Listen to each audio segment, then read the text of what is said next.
Boa noite. Boa noite. Após receber críticas ao declarar a possibilidade de um novo AI-5, deputado federal Eduardo Bolsonaro pede desculpas e diz que houve uma interpretação deturpada de sua fala. A taxa de desemprego no Brasil cai, mas o número de desocupados é de 12 milhões de pessoas. E você vai ver também. Polícia Federal prende 8 pessoas em operação de combate ao tráfico de imigrantes para os Estados Unidos. Em uma década, cresce em 70% o número de acidentes de trânsito envolvendo motociclistas em todo o país. Termina o mês de alerta contra o câncer de mama, mas a doença ainda atinge 60 mil mulheres por ano no Brasil e a prevenção deve ser constante. No Paquistão, a explosão de um cilindro de gás em um trem mata 70 pessoas e deixa 40 feridos. Essas e outras notícias você acompanha em instantes no Rede TV News.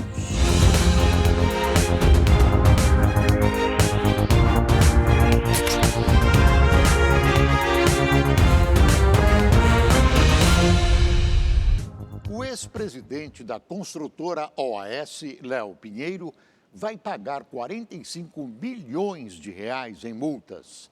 É o que determina o acordo de delação premiada firmado com a força-tarefa da Lava Jato. O ex-empreiteiro foi condenado em 5 ações penais na Justiça Federal do Paraná relacionadas à operação. São 25 milhões de reais em multas e 20 de reparação aos danos. Léo Pinheiro estava preso na carceragem da Polícia Federal em Curitiba desde 2016. Com a homologação da delação premiada assinada em dezembro de 2018 pela então Procuradora-Geral da República, Raquel Dodge, passou a cumprir os 5 anos de prisão domiciliar com uso de tornozeleira eletrônica. Nos depoimentos, Pinheiro afirmou que o triplex do Guarujá, no litoral de São Paulo, pertencia a Lula e que a reforma do sítio de Atibaia foi executada com dinheiro de corrupção. O ex-presidente petista, que está preso desde abril do ano passado na Superintendência da Polícia Federal na capital paranaense, nega as acusações. Nossa legislação acaba sendo um estímulo ao crime. O sujeito comete todo tipo de desatino do mundo, rouba uma população carente e acaba cumprindo uma pena de mentirinha em sua residência com todo conforto e, às vezes, muito luxo. Alguns têm casas magníficas à beira-mar ou com piscinas que são verdadeiras miragens. Experimente um coitado furtar um rolo de papel higiênico num supermercado. Vai para nossas aprazíveis masmorras sem dó e sem piscina. Deputados de 13 partidos apresentaram recurso à mesa diretora da Câmara para que o projeto de lei da reforma da Previdência dos Militares seja votado em plenário. Mesmo diante de protestos, especialmente de militares de baixa patente, a proposta que altera as regras de aposentadoria dos militares foi aprovada esta semana na comissão especial em caráter conclusivo. Ou seja, seguiria direto para o Senado caso não houvesse recurso. Agora o envio do projeto fica suspenso. O pedido dos deputados ainda precisa ser votado pelo plenário da Câmara. O presidente Jair Bolsonaro e um grupo de parlamentares pediram a suspensão dos repasses do fundo partidário ao PSL e o afastamento do presidente da legenda, Luciano Bivar. 19 desses parlamentares que assinam o pedido enfrentam um processo de suspensão do partido. O pedido foi protocolado na noite de ontem junto à Procuradoria-Geral da República. Além do presidente Jair Bolsonaro, 23 parlamentares são representados no documento. Eles fazem referência a um pedido de prestação de contas dos últimos 5 anos feito ao partido no início de outubro e alegam que receberam uma resposta dissimulada do PSL, além do início de uma perseguição política na seara partidária, com a abertura de procedimentos para suspensão e expulsão dos que ousaram solicitar transparência sobre as contas partidárias. Ainda ressaltam que notaram que a omissão e falta de transparência na prestação de contas é algo recorrente no partido. Nós desde o início já estamos sinalizando que há uma falta de prestação de contas, que não há uma auditoria, o nosso pedido de compliance que é feito desde o fim das eleições e que, diante de tudo isso, nós precisamos ter a transparência necessária para que o partido reafirme seu compromisso desde a campanha. Os integrantes da legenda, que estão alinhados a Luciano Bivar, negam as acusações e argumentam que toda a prestação de contas está disponível junto ao Tribunal Superior Eleitoral e no site do partido. O pedido é uma tentativa de uma moeda de troca, de uma pressão, acho que até meio que jogando para a torcida, justamente com medo da suspensão e das expulsões, que segue o rito partidário normal. E o ônus da prova é de quem acusa. O partido é extremamente transparente, está no seu site. 19 dos deputados que assinam o documento respondem a processo disciplinar dentro da legenda porque teriam atacado o PSL publicamente. Por causa disso, eles podem ser suspensos das atividades partidárias. Até ontem, uma liminar impedia o andamento desses processos. No entanto, o Tribunal de Justiça do Distrito Federal derrubou a liminar e liberou a tramitação, mas determinou que uma eventual suspensão só pode ocorrer ao final do processo. A briga dentro do PSL já dura um mês, numa sucessão de investidas tanto do grupo de Bolsonaro quanto do de Bivar. O desentendimento tem como cenário a disputa por um fundo partidário de 110 milhões de reais e o controle da legenda para as eleições municipais do ano que vem. Nos próximos episódios, a briga deve ser centrada nos diretórios estaduais de São Paulo e do Rio de Janeiro, onde os filhos do presidente Jair Bolsonaro são dirigentes. A Advocacia Geral da União pediu que seja apurado o vazamento do depoimento de um porteiro do condomínio em que o presidente Jair Bolsonaro tem uma casa no Rio de Janeiro.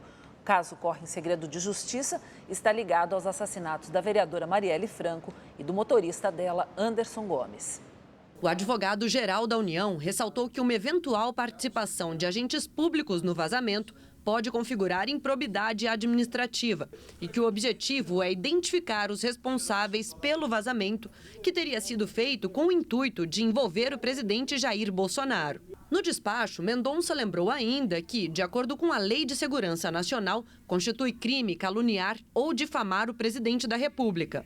No depoimento, o porteiro teria afirmado que um dos acusados pela morte de Marielle Franco e do motorista Anderson Gomes teria ido à residência do presidente no dia do crime, 14 de março de 2018. Mas registros da portaria do condomínio mostram que o acusado foi em outra casa e que, na época, Jair Bolsonaro, que era deputado federal, estava em Brasília e não no Rio de Janeiro. Naquele dia, ele havia registrado presença em 2 sessões da Câmara. Ontem, o Ministério Público do Rio de Janeiro disse que o porteiro deu informação falsa ao citar o presidente Bolsonaro. O pedido de investigação feito pela AGU sobre o vazamento do depoimento do porteiro foi encaminhado ao Procurador-Geral da União, Vinícius Torquetti. Outubro, mês de alerta contra o câncer de mama, termina hoje. Mas a importância da prevenção, a doença deve ser reforçada o ano inteiro. De acordo com o Instituto Nacional do Câncer, a doença atinge 60 mil mulheres por ano no país. Gisele é coach e está acostumada a ajudar as pessoas a ter autoestima elevada e superar os desafios, mas não imaginava que teria que ter essa força na vida dela. Em 2017, fez os exames de rotina e na mamografia descobriu a doença. Foi encontrado um nódulozinho, na época não sabia se era uma cicatriz ou um nódulo. Quando eu refiz, foi solicitada uma biópsia e dessa biópsia saiu o diagnóstico de câncer de mama. O diagnóstico precoce fez com que rapidamente Gisele fosse submetida ao tratamento e hoje está curada. A mamografia é o exame recomendado a todas as mulheres a partir dos 40 anos de idade. E é aí que está a importância de um mês inteirinho dedicado à prevenção do câncer de mama. A intenção do Outubro Rosa é exatamente fazer com que as mulheres elas conheçam o que é o câncer de mama. Uma vez que você conhece o inimigo, eu acho que fica mais fácil de você conseguir batalhar com o inimigo. Um estudo realizado neste mês pelo Instituto de Pesquisa Ribot revelou que o conhecimento da prevenção da doença através da campanha alcança brasileiras de 20 a 65 anos em todos os estados. A pesquisa foi feita com 1.470 mulheres de todo o país. 98% delas disseram que conhecem o Outubro Rosa.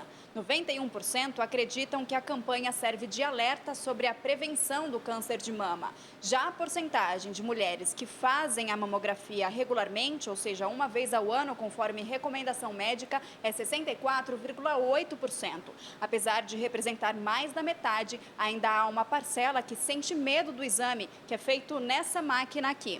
É um exame que as pacientes realmente elas reclamam bastante, que você tem que apertar, mas você precisa apertar a mama para você poder identificar as lesões, para você poder identificar a mama, né? A lesão que possa estar na mama.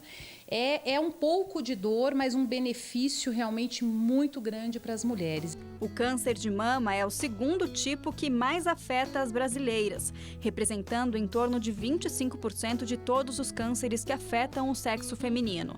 Este ano, no país, foram estimados 59.700 novos casos de câncer de mama. Gente que tem medo, que fala que quem procura acha, eu acho que a gente não acha nada que não está lá. Então, graças a Deus tinha o exame, graças a Deus eu achei, graças a Deus eu consegui fazer a cirurgia e graças a Deus eu estou conversando com você aqui hoje, graças a essa mamografia.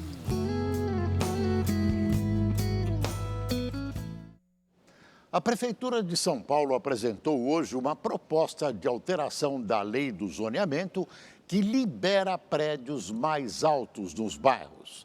O aumento no número de edifícios, que agora ocupam áreas onde só havia casas, divide opiniões. Cada vez mais altos os prédios estão por toda a cidade de São Paulo. Até em regiões onde tradicionalmente só existiam casas, os novos empreendimentos tomaram espaço. No bairro da Vila Pompeia, na zona oeste da capital paulista, moradores sofrem com o impacto das construções de prédios e condomínios. Essas megas construções, elas trazem muito impacto na região, não só o trânsito. Elas mudam o vento, elas mudam o sol.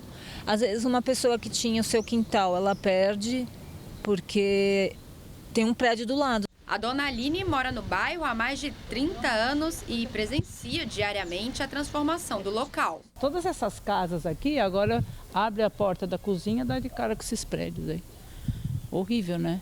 Muitas pessoas ainda são contra os novos empreendimentos. Isso porque, segundo elas, além de modificar as características da vizinhança, a construção de novos edifícios significa mais moradores, mais carros circulando nas ruas e, consequentemente, mais barulho.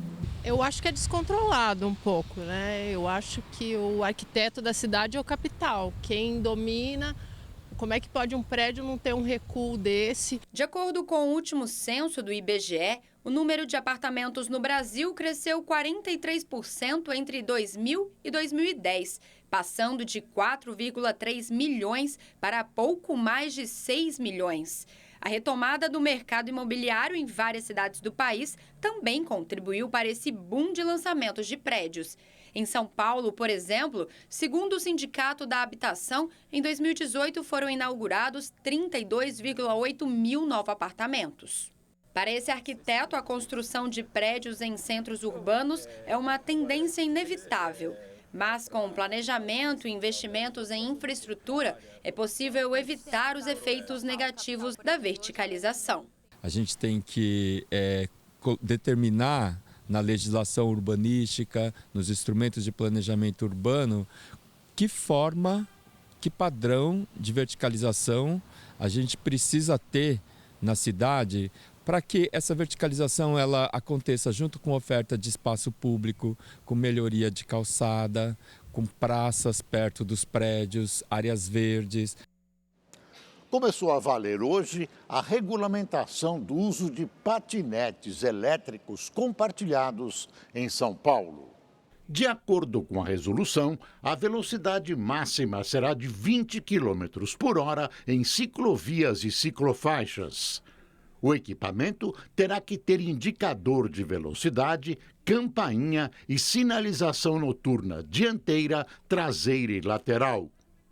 O uso será individual por pessoa maior de 18 anos e, por enquanto, não será exigido o uso do capacete.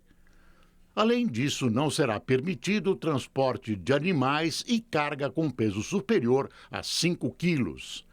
As prestadoras do serviço, previamente credenciadas pela Prefeitura, terão prazo de 60 dias para se adequarem à nova regulamentação.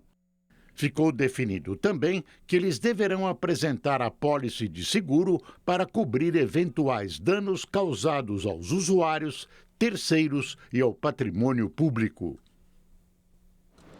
Em 10 anos, o número de acidentes de trânsito envolvendo motociclistas cresceu mais de 70% em todo o país. Para especialistas, a violência e a falta de educação no trânsito são os principais motivos para esse crescimento. Entre 2009 e 2018, o número de pessoas que sofreram com algum tipo de invalidez permanente após um acidente com moto cresceu mais de 140%. Um fim de semana com os amigos que terminou em tragédia. Daniel sofreu um acidente de moto, ficou 40 dias internado, perdeu uma perna, um braço e entrou para a estatística de motociclistas com invalidez permanente. Difícil, aos 26 anos, foi aceitar o que aconteceu. Depois que eu voltei do coma, não foi uma aceitação tranquila, não foi fácil, porque eu não sabia, não tinha força, não tinha noção ainda, ciência nenhuma desse novo corpo, dessa nova realidade que eu tinha. Hoje, Daniel faz um tratamento de reabilitação neste hospital na Zona Sul de São Paulo e trabalha como professor numa ONG. Ele reconhece que a busca de aventura em cima de uma moto contribuiu para a tragédia. A gente sempre pensa que é no vizinho que vai acontecer, então a gente é imprudente e acha que está certo. Então a moto facilitou esse caminho, foi mais rápido. Este especialista em reabilitação já viu somente este ano mais de 140 amputações. Tudo isso em uma única unidade da rede Luci Montoro.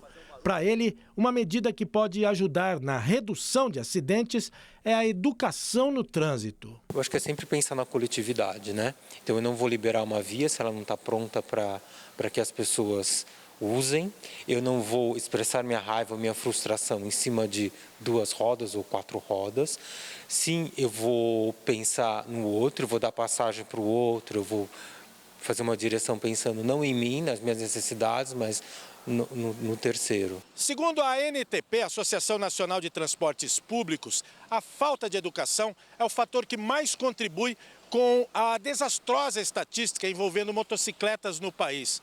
Condutores que se arriscam e não cumprem as regras de trânsito provocam a maioria dos acidentes e quase sempre são os maiores prejudicados. Uma pesquisa realizada pela seguradora líder responsável pela administração do seguro DPVAT mostra que entre 2009 e 2018, o número de acidentes envolvendo motociclistas cresceu a 72%. Neste período, foram quase 200 mil mortes e 2.500.000 casos de invalidez permanente. O que falta ao condutor é a valorização do risco, né? Ele não compreende esse risco e ele não compreende que ele está dentro do coletivo, ou seja, dentro da sociedade, que ele está circulando em meio a outros tipos de veículos e que a regra geral mantida favorece a todos. Alguém neste país precisa contrariar os lobbies das indústrias de motos e enquadrar o tráfico desses veículos. Num trânsito civilizado, motos não devem trafegar entre as faixas onde trafegam os outros veículos. Devem ser restritos à mesma fila indiana formada por automóveis, ônibus, caminhões, etc. É uma medida recomendada por especialistas em trânsito, cansados como nós de tanto ver acidentes e mortes. Mais de 30% do orçamento familiar investido em alimentação é gasto com refeições fora de casa, principalmente em bares e restaurantes. O crescimento do setor favorece também a oferta de novas vagas de trabalho. Rogério abriu esta boutique de carnes nobres em Belo Horizonte há 4 anos. Com o tempo, decidiu ampliar o negócio. O investimento no setor de bares e restaurantes superou as expectativas. Tivemos uma oportunidade de agregar as lojas vizinhas, que eram também estabelecimento de alimentação, e compramos o fundo de comércio deles. Com isso, nós passamos de 80 assentos para 200 assentos. O número de funcionários também aumentou. Do começo do ano até agora, passou de 17 para 27. Kleber é um dos novos contratados. Eu vim de uma área que era mais pizzaria, comida italiana. Então agora estou com um projeto agora com eles de carne, de steakhouse. Segundo a Associação Brasileira de Bares e Restaurantes, o setor tem 1 milhão de estabelecimentos em todo o país e gera cerca de 6 milhões de empregos diretos. Os últimos anos foram de crise, mas a expectativa agora é de retomada do crescimento. Em 2018, o faturamento passou de 175 bilhões de reais. Esse ano deve ser até 2,5% maior. A oferta de vagas de trabalho também chama a atenção. Em média, 450 mil por ano. No segundo semestre, principalmente dos meses de setembro para outubro, nós tivemos uma retomada. E uma das causas que pode estar ligada com essa retomada é a liberação do saque do FGTS. Rafael é administrador de empresas com especialização em marketing e Murilo é engenheiro de Minas. Esse ano, eles decidiram mudar de ramo, se tornaram sócios e estão abrindo uma franquia especializada em hambúrguer e chopp artesanais. Desde o início eu quis entrar para o setor do ramo gastronômico, né? Então foi pensado isso para caminhar junto com o mercado, a tendência que está acontecendo aí. A chegada da alta temporada do setor também tem deixado os donos do novo estabelecimento bastante animados. É uma época legal de inaugurar agora, no final do ano, porque vai estar todo mundo saindo para comemorar festas, confraternizações. A expectativa é muito boa da agora para frente. A taxa de desemprego no Brasil fechou o trimestre encerrado em setembro em 11,8%. Na comparação com o trimestre encerrado em junho, a taxa caiu 0,2%. 12 milhões e 500 mil pessoas estão desocupadas no país. Já a população ocupada atingiu o recorde de 93 milhões e 800 mil pessoas. A alta é puxada pelo aumento do emprego informal sem carteira assinada e trabalho por conta própria, que ficou em 41,4% desse total em setembro. O desemprego permanece estável, uma pequena tendência de redução. Em face das festas de fim de ano, a taxa de desemprego deverá ser reduzida, mas sem garantias de que será sustentável. O mercado continua acreditando que a economia está lentamente numa rota de recuperação. Uma ação da Prefeitura de São Paulo apreendeu hoje cerca de 50 toneladas de produtos irregulares no centro da cidade. A Operação Comércio Legal contou com a colaboração de 167 pessoas entre agentes, guardas civis metropolitanos e policiais civis. 2 shoppings da região do Brás, um dos principais pontos de comércio de produtos falsificados do Brasil, foram alvos da operação. Cerca de 50 toneladas de produtos piratas, como tênis, roupas e bolsas, foram apreendidas.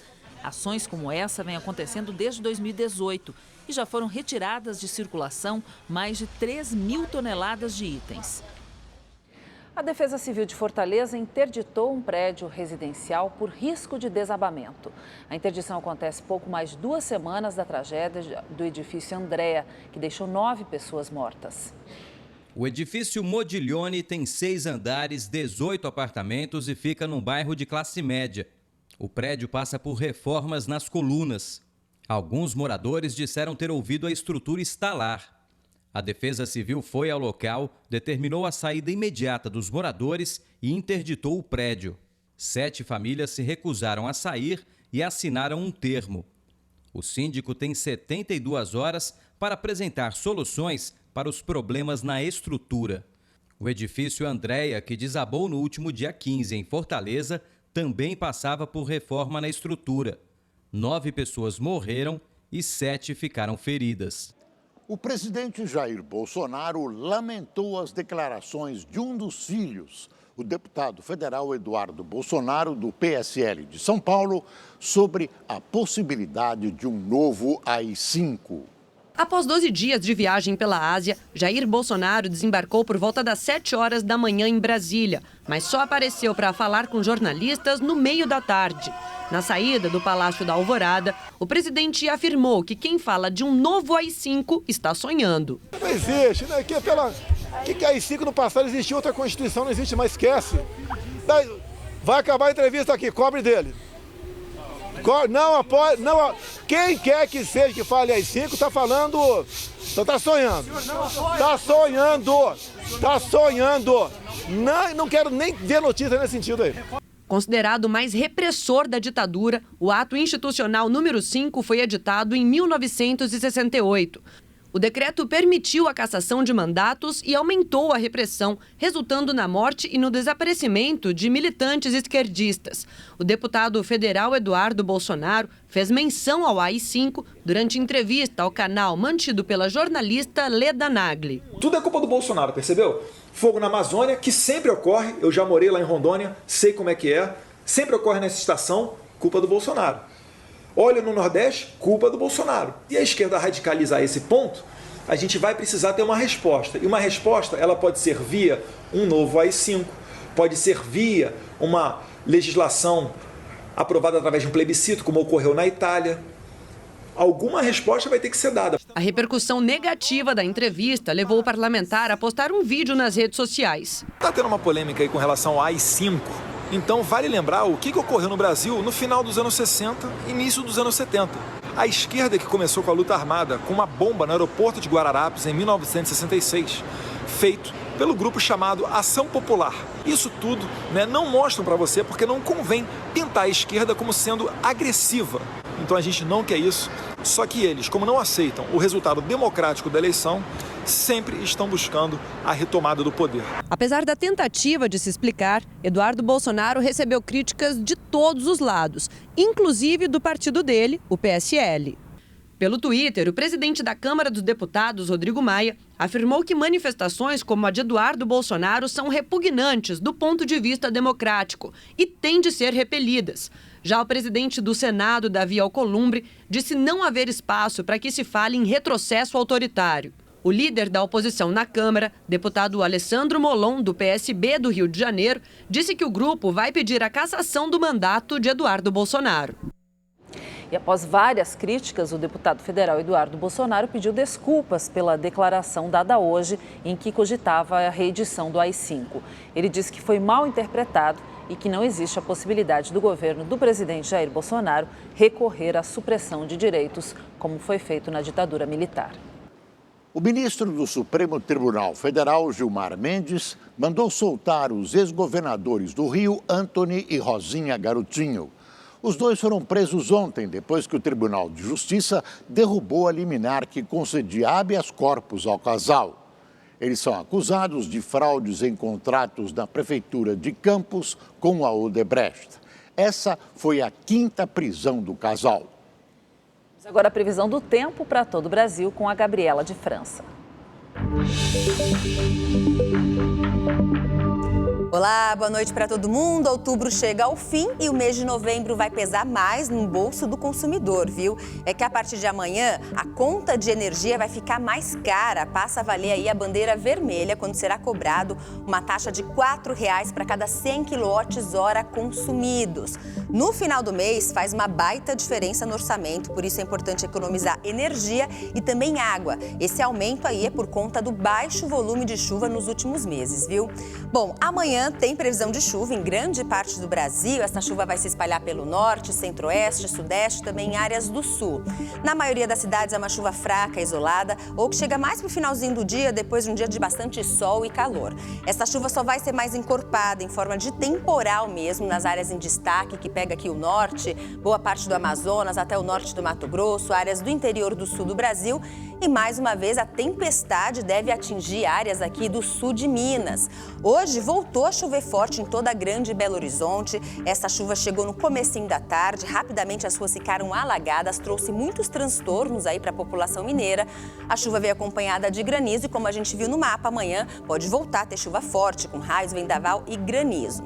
E tem virada no tempo nessa sexta-feira, entre Santa Catarina e Rio de Janeiro. Uma frente fria chega agora à noite e promete mudar o tempo, deixar o tempo mais carregado, com chuva, muitas nuvens em toda a faixa leste de Santa Catarina, do Paraná, na faixa leste de São Paulo, pegando todo o litoral paulista. E entre a tarde e a noite, a chuva chega também no Rio de Janeiro. Na capital paulista, portanto, sexta-feira de tempo mais encoberto, carrancudo, tem previsão de chuva ao longo de todo o dia. No sábado, o sol volta a aparecer com tudo e a temperatura chega aos 34 graus. Em Florianópolis, mesma coisa, muitas nuvens, aquela chuva que vai e volta o tempo todo. No sábado, o sol aparece e as pancadas ocorrem somente a partir da tarde, mas tem uma queda aí de temperatura. Amanhã, 24 graus, no sábado, 25 graus. Enquanto isso, o calorão continua pelo interior do Brasil. Mato Grosso do Sul vai ter mais um dia de bastante calor. Na capital, Campo Grande, a temperatura chega aos 39 graus. O tempo fica seco, com muito sol o dia todo também. Em Brasília e Palmas, onde a máxima é de 38 graus. E o clima é esse, em todo esse amarelão aqui do mapa. Nada de chuva, muito sol, tempo seco. No norte do Espírito Santo, de Minas, passando aqui por Goiás, sul do Tocantins, pegando aqui todo o nordeste do Brasil, onde só vai ter o tempo mais encoberto, aí um aumento de nuvens em algumas áreas do litoral da Bahia. É o caso de Salvador, o sol fica um pouco tímido amanhã, pode ter chuva em alguns momentos do dia, máxima de 28 graus. No Rio de Janeiro, os cariocas vão sentir a virada no tempo aí a partir do meio da tarde e a máxima é de 27 graus para amanhã. Eu fico por aqui, uma ótima noite para você. Até mais. Tchau, tchau. A Câmara dos Deputados dos Estados Unidos aprovou a formalização do processo de impeachment contra o presidente Donald Trump. A resolução também prevê audiências públicas e a divulgação dos depoimentos feitos a portas fechadas. Veja na reportagem da correspondente Luciana Camargo. Foram 232 votos a favor e 196 contra. Logo depois da aprovação, Donald Trump se manifestou nas redes sociais, dizendo mais uma vez que essa é a maior caça às bruxas da história americana. A presidente da Câmara, a democrata Nancy Pelosi, votou pelo sim. Tradicionalmente, os oradores não votam resoluções.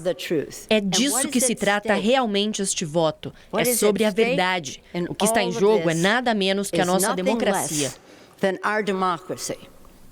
Nenhum deputado republicano votou a favor. O partido de Trump acusa os democratas de desrespeitarem os direitos do presidente e de manterem um inquérito sigiloso demais. Esse impeachment é não apenas uma tentativa de desfazer a última eleição, mas de influenciar a próxima também. A resolução aprovada define as regras da próxima fase do inquérito, que inclui audiências públicas e a divulgação das transcrições dos depoimentos conduzidos a portas fechadas. Os advogados de Trump poderão participar de todas as audiências e os republicanos terão direito a solicitar intimações para testemunhas e documentos. Foi uma conversa telefônica entre o presidente americano e o líder da Ucrânia, Volodymyr Zelensky, no final de julho, que fundamentou a abertura do processo de impeachment na Câmara há cerca de um mês.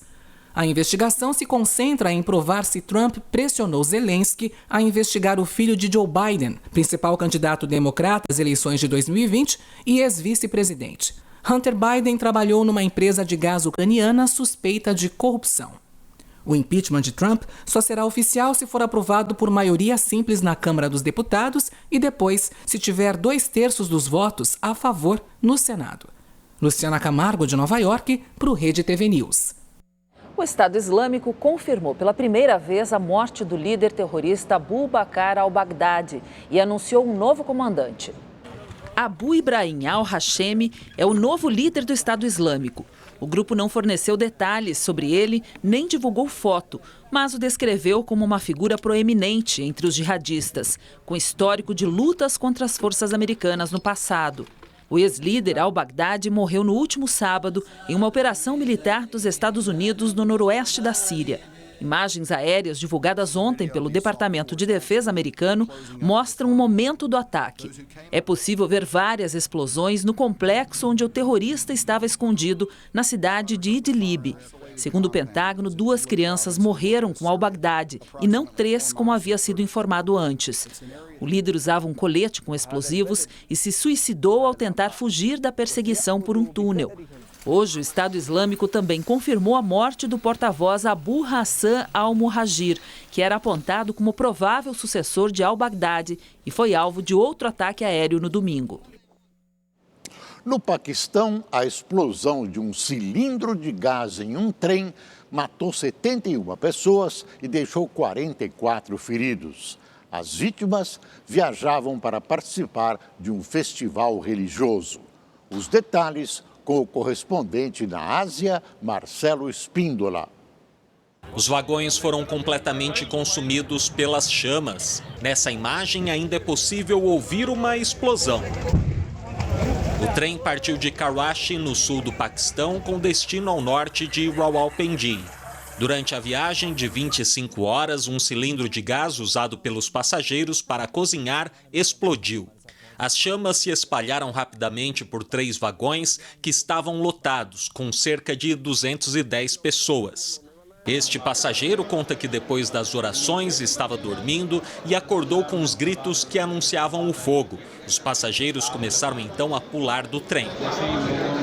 As vítimas foram resgatadas enquanto os bombeiros tentavam controlar as chamas. Este médico disse que muitos corpos chegaram sem a menor condição de serem identificados e precisarão do exame de DNA. Acidentes em trem no Paquistão acontecem com certa frequência. Quando não são pelo uso de gás e querosene para cozinhar, geralmente acontecem por colisões. Isso porque o país conta com uma malha ferroviária muito antiga, do tempo do Império Britânico, com mais de 70 anos e praticamente nenhuma norma para garantir a segurança dos passageiros. O maior acidente aconteceu em 2005, quando 3 composições colidiram, deixando 130 mortos e 100 feridos. Marcelo Espíndola, de Macau, para o Rede TV News. O presidente do Líbano, Michel Aoun, afirmou hoje que o país está em uma encruzilhada perigosa, vivendo um momento crítico na economia. O presidente também afirmou que os novos ministros devem ser escolhidos. A declaração ocorre após a renúncia do primeiro-ministro libanês Saad Hariri há 2 dias, em meio a uma onda de protestos pelo país. Hoje, manifestantes fizeram um novo ato contra o governo. Milhares de libaneses marcharam para pedir o fim da corrupção. Um incêndio destruiu quase por completo o Castelo Shuri, na ilha de Okinawa, no Japão. Shuri é considerado um dos mais importantes patrimônios da humanidade pela Unesco.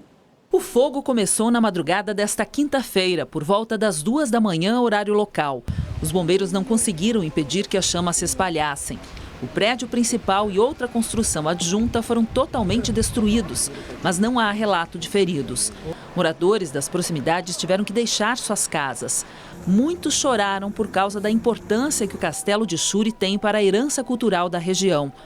Ele foi construído há cerca de 500 anos pela dinastia Ryukyu e se tornou um tesouro nacional japonês em 1933. Autoridades ainda não sabem o que teria causado o incêndio. Esta não é a primeira vez que o Shuri vem abaixo. O local já foi totalmente destruído por um incêndio durante a Segunda Guerra Mundial e foi restaurado em 1992. A economia de Hong Kong entrou em recessão pela primeira vez em uma década. O declínio econômico ocorre depois de 5 meses e meio de protestos contra o governo e a guerra comercial entre a China e Estados Unidos.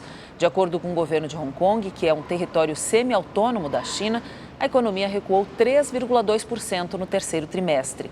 É a segunda queda consecutiva no ano. Com isso, a região entrou num cenário classificado de recessão técnica por economistas. Pequim está acompanhando atentamente o que ocorre em Hong Kong, mas certamente não concorda, teme as manifestações e muito menos em conceder o que os manifestantes querem, definitivamente um status democrático para a região. Mas se a situação engrossar, não tenha dúvida que as tropas chinesas vão agir dentro do território semiautônomo. 8 estrangeiros foram presos por suspeita de contrabando de migrantes em rota brasileira com destino aos Estados Unidos. A investigação aponta que a quadrilha faturou 10 milhões de dólares entre 2014 e 2019. Foram presos temporariamente 5 cidadãos de Bangladesh e 3 do Paquistão. Entre eles, o líder Saifullah Al-Mamun, considerado pelo governo americano o maior traficante de seres humanos do mundo. A quadrilha ficava alojada em São Paulo. A migração ilegal para os Estados Unidos era feita através de agências de viagens com o objetivo de lavar dinheiro. A organização criminosa cobrava até R$40 mil por pessoa para facilitar a migração. Os migrantes utilizavam o sistema do dólar cabo para fazer o pagamento. Então, eles disponibilizavam valores para um doleiro lá fora, lá no sul da Ásia, e um doleiro correspondente ali na tríplice fronteira do Brasil, Argentina e Paraguai, né, recebia esses valores, né, e enviava esses valores de maneira fracionada para a conta de laranjas desses contrabandistas aqui em São Paulo. Desde novembro de 2017, 84 pessoas enviadas pela quadrilha foram presas na chegada aos Estados Unidos. A PF confirmou que outros 395 migrantes passaram pela rota brasileira com o mesmo destino através de 2 agências no centro de São Paulo. As vítimas são, em sua maioria, jovens na faixa dos 30 anos. A investigação começou em maio do ano passado numa cooperação internacional entre a Polícia Federal e a Agência Norte-Americana de Imigração. Os agentes interceptaram telefonemas, e-mails e quebraram os sigilos bancário e fiscal dos suspeitos. Eles descobriram que o grupo providenciava solicitações de refúgio e documentos falsos de viagem, como passaportes, vistos e cartas de tripulantes marítimos a migrantes ilegais vindos do sul da Ásia, em especial Bangladesh, Afeganistão, Índia, Nepal e Paquistão. Os migrantes ilegais partiam do Aeroporto Internacional de Guarulhos, em São Paulo, com destino a Rio Branco, no Acre. De lá, atravessavam a fronteira com o Peru e seguiam via terrestre até a fronteira do México com os Estados Unidos. A logística era feita em contato com associados da organização criminosa nos países envolvidos. Ali, nessa região, morrem centenas, milhares de pessoas durante a travessia. Esses migrantes têm que atravessar a selva, muitas delas acabam ficando doentes e morrendo. Não só isso, quando chegam no México, né, depois que elas conseguem atravessar essa fronteira e conseguem atravessar a pé todos os outros países, quando elas chegam no México, muitas delas são sequestradas pelos cartéis mexicanos de drogas, né? Os investigados devem responder pelos crimes de contrabando de imigrantes, qualificado pela submissão a condições desumanas e degradantes, lavagem de dinheiro e organização criminosa. 9 pessoas foram presas em São Paulo em mais uma fase da operação da Polícia Civil contra a facção criminosa PCC. A repórter Caroline Rosito tem mais informações. A Polícia Civil cumpriu 17 mandados de busca e apreensão e 12 de prisão na Grande São Paulo. 9 pessoas foram encontradas e 3 estão foragidas. Os criminosos são acusados de participar da organização criminosa Primeiro Comando da capital e, segundo a polícia, eram responsáveis pela arrecadação e contabilidade do dinheiro arrecadado com o tráfico de drogas. A operação, chamada de Fio de Arame, começou em julho. Hoje, além das prisões, foram apreendidos drogas, armas e R$2 mil em espécie. É importante salientar que foram apreendidos outros objetos também de interesse para a investigação, para que a gente possa se aprofundar melhor em demais integrantes dessa estrutura criminosa. Em sua live semanal, o presidente Jair Bolsonaro reafirmou que o governador do Rio, Wilson Witzel, vazou o depoimento do porteiro no caso do assassinato da vereadora Marielle Franco. Agora, por que o vice trabalha contra mim? Se nós elegemos, né? Ele era um ilustre desconhecido, duvido quem conhecesse o juiz Witzel no Rio de Janeiro, duvido, a não ser o pessoal do ciclo de amizade dele. É porque ele botou na cabeça que ele quer ser presidente da República. Nada contra. Quem tem mais de 35 anos de idade e não deve nada para a justiça eleitoral, arranja um partido, né? E concorra. Agora, o que ele botou na cabeça? Que tem que me destruir para me associar à corrupção, a execuções, como aquela velha narrativa de sempre, né? Que miliciano, tá certo? E ele então resolveu, já há algum tempo, trabalha nessa área. Potencializa processos contra a minha família. Tentou fazer o mesmo comigo agora. Witzel, não deu certo. Um grupo com cerca de 20 torcedores do Palmeiras espancou brutalmente um torcedor do São Paulo na zona norte da capital paulista. O crime aconteceu horas depois do clássico entre as duas equipes. Mesmo desmaiado, o São Paulino levou chutes e foi agredido na cabeça com barras de ferro.